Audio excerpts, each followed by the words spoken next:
When you look at a world map, it can feel like you're staring at organized chaos, right? It's just this tangle of competing countries, clashing interests, and alliances that seem to change overnight.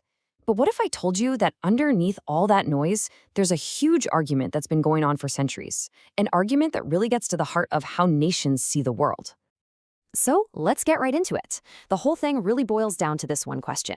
Is the world just a giant chessboard where power is the only move that matters? Or is it more like a moral stage where nations are supposed to be guided by big principles, trying to build a better, more just world? And this isn't just some late night dorm room debate. This is the tension that has literally shaped human history. And this really lays out the two major teams in this debate. On one side, you've got realism, or as the Europeans called it, realpolitik. This is the worldview that sees the world as it is, a tough neighborhood where powerful countries have to look out for number one, always trying to keep a balance of power. But on the other side, you've got idealism, and this view sees the world as it ought to be, arguing that our foreign policy should be all about our values, like democracy and international cooperation. Okay, so let's start with that first worldview, the one that was forged in the constant fires of European conflict, realpolitik. This is the politics of reality. And let me tell you, it's not about wishful thinking, it is all about survival. So for these European diplomats, their guiding star was this pretty radical idea called raison d'etat. It's French for reason of state. And the concept is simple, but absolutely ruthless.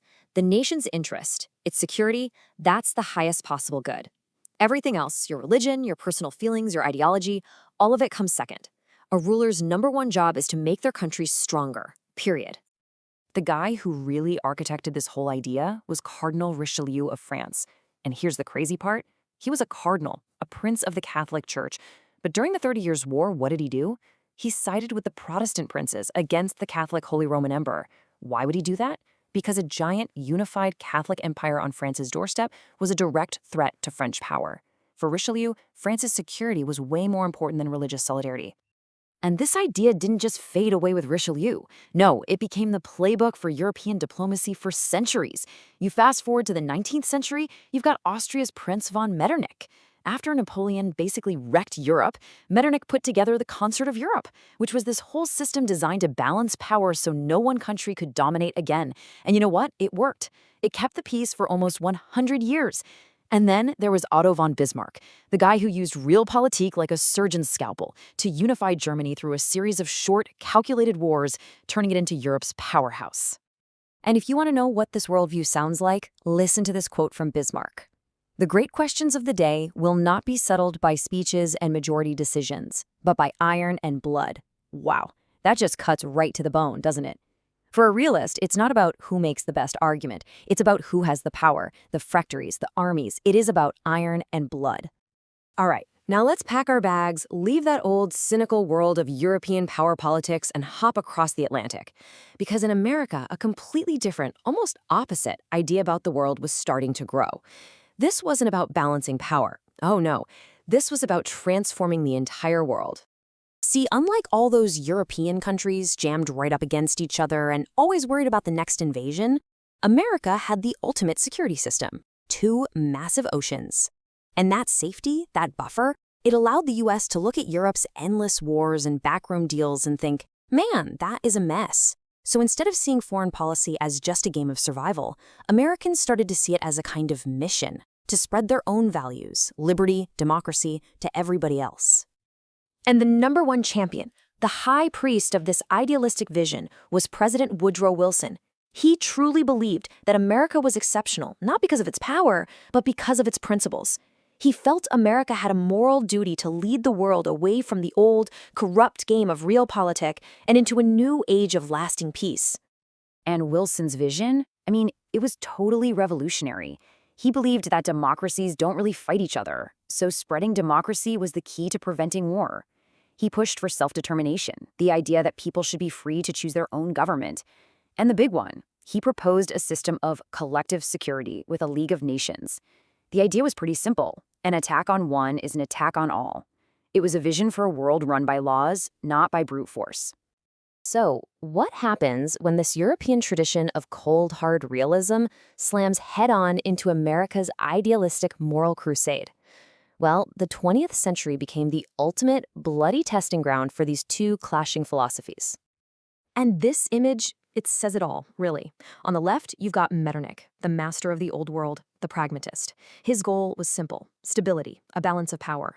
And on the right, you have Wilson, the prophet of the new world, the idealist. His goal wasn't just stability, it was justice, a world based on universal principles. I mean, you can't get two more different approaches to peace. And you can literally see the results of their thinking in these two peace treaties. Metternich's Realist Congress of Vienna, what did it do? It focused on balancing power. It was even pretty lenient on a defeated France because it needed France to be part of that balance. The result? Almost 100 years without a major war in Europe. Now compare that to Wilson's idealist Treaty of Versailles. It was all about punishing Germany and creating new nations based on self-determination. But the result was a lot of new, unstable countries and a ton of resentment that, as we all know, helped sow the seeds for World War II just 20 years later. This clash of worldviews really hit its peak during the Cold War. This was the ultimate global showdown, wasn't it? On one side, America, pushing its ideals of democracy and freedom, and on the other, the Soviet Union, practicing the most brutal, ruthless form of realpolitik imaginable, just grabbing for power and influence with zero regard for morality. So, is one side just right and the other just wrong? Well, that brings us to the era of President Richard Nixon and his very famous and very controversial National Security Advisor, Henry Kissinger. Kissinger had studied European history his whole life, and he believed that for America to succeed, it had to find some way to combine the best of both of these worlds. The basic argument from Nixon and Kissinger went something like this. Look, for America to lead, it can't just rely on its moral mission. Pure idealism, they thought, could be naive, even dangerous. But at the same time, America could never just abandon its values and act like some cynical old European power. So the real challenge was to somehow blend America's core principles with a tough, clear-eyed understanding of how power really works on the world stage. And creating that synthesis became their entire goal. Kissinger really believed that the true art of statesmanship, especially for a unique country like the United States, is finding that incredibly difficult balance, making sure your actions are grounded in your values while being brutally honest about the world's harsh realities and the actual balance of power. You can almost break their approach down into a 3-step formula. Step 1, analyze the power. You got to understand the geopolitical facts on the ground. Who's got the leverage? Step 2, define your interests. What is absolutely essential for your country's security and its economy? And then, and only then, do you get to step 3, find a way to chase those interests that still aligns with your nation's core principles. And look, this isn't just some dusty old historical debate. I mean, this exact tension, this pull between doing what's in our interest and doing what's in line with our values, it is at the absolute heart of almost every single major foreign policy challenge we face right now. Think about it. Trade disputes, international conflicts, humanitarian crises. We are always trying to find that balance. Which, of course, leaves us with the ultimate question, one that every single generation has to answer for itself. In our complex, often dangerous world, how do we navigate this timeless dilemma? What is the right balance between protecting our own power and promoting our principles? What does real statesmanship actually look like today?